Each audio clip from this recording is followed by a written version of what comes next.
शिव पार्वती विवाह एक सत्य गाथा बहुत समय पहले की बात है। देवी सती की अग्नि समाधि लेने के बाद भगवान शिव गहरे ध्यान में चले गए।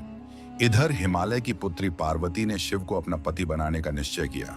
देवी पार्वती ने कठोर तपस्या शुरू की। उन्होंने वर्षों तक केवल हवा और पत्तों पर जीवित रहकर ध्यान किया। उनकी तपस्या से भगवान विष्णु और ब्रह्मा भी प्रसन्न हुए, लेकिन शिव ध्यान में लीन थे। इंद्रदेव को चिंता हुई कि कहीं तारकासुर का वध करने के लिए शिव विवाह न करें तो देवताओं की रक्षा कौन करेगा।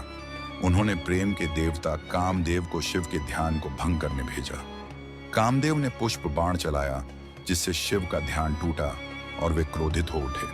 शिव ने अपनी तीसरी आंख खोल दी और कामदेव भस्म हो गए।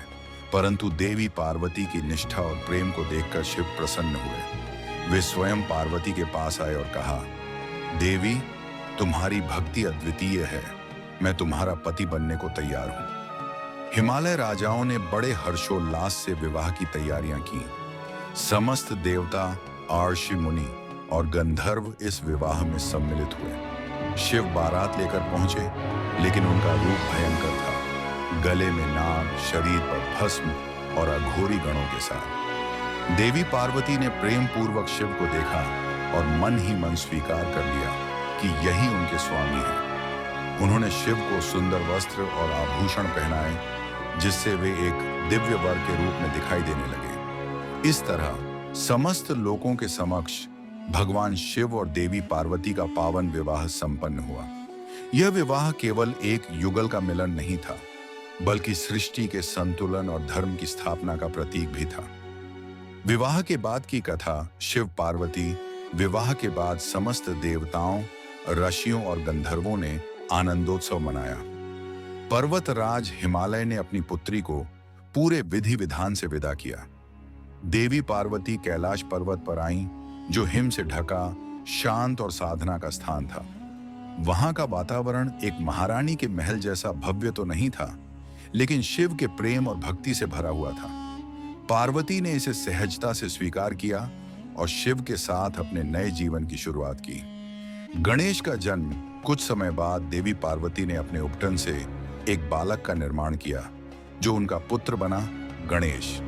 जब पार्वती स्नान कर रही थीं, उन्होंने गणेश को पहरे पर बैठा दिया और कहा कि कोई भीतर न आए। तभी भगवान शिव वहां पहुंचे। गणेश ने उन्हें रोक दिया, क्योंकि वह शिव को नहीं जानते थे। क्रोधित होकर शिव ने अपने त्रिशूल से गणेश का सिर काट दिया। जब पार्वती बाहर आईं और यह दृश्य देखा, तो वे विलाप करने लगी। शिव ने अपनी गलती का प्रायश्चित करने के लिए गणेश को पुनर्जीवित किया और उन्हें हाथी का सिर प्रदान किया। इसी के साथ गणेश को प्रथम पूज्य होने का आशीर्वाद मिला। कार्तिकेय और तारकासुर वध।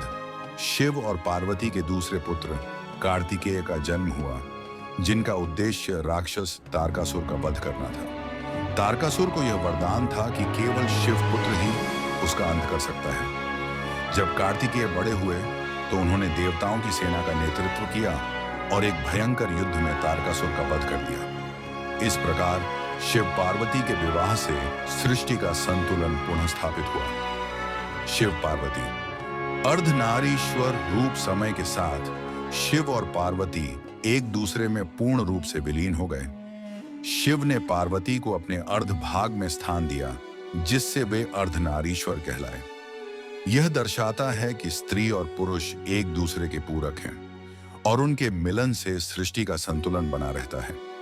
इस प्रकार शिव और पार्वती का विवाह केवल एक युगल का मिलन नहीं, बल्कि सृष्टि के संतुलन, प्रेम और त्याग का प्रतीक बन गया। अगर आपको इंडियन मिथोलॉजी की रोचक बातें पसंद हैं, तो हमारे चैनल को लाइक करें और नई कहानियों के लिए सब्सक्राइब करना न भूलें।